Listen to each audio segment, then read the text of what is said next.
Well, 15 months on since the referendum, and we get to a situation where the Prime Minister faces the reality that she's going to have to look for a transition period.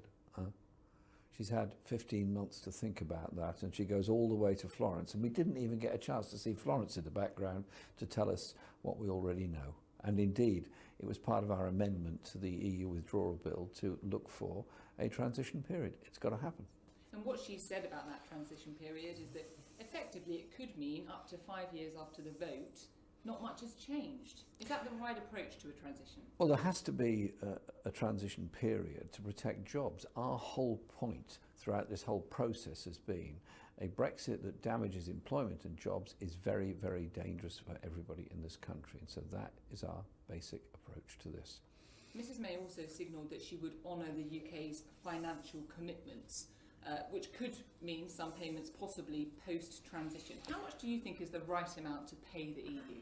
I don't think it's possible to put a figure on it. Clearly, there are obligations that must be met, and clearly the EU have obligations to make to this country. But this whole speech seemed to me the product of the internal negotiations of the Tory party rather than negotiations with the EU. She, after all, seemed to slap down both Boris and David Davis during the speech. She did say that they would stick to the principles in their Lancaster House speech, which would mean after the transition, leaving the single market and the customs union.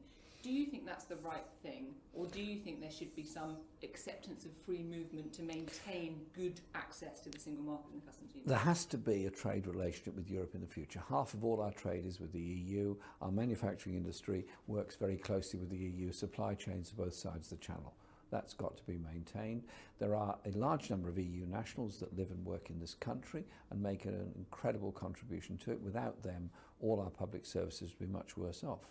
So, why is she using them as a bargaining chip? Why not do what we did a week after the referendum, which was to say, legislate now to guarantee rights of residence for EU nationals in Britain so they can continue.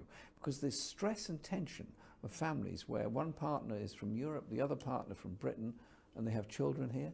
They need to know they've got security in the future. They haven't got it. She's still using them as a shuttlecock in her negotiations.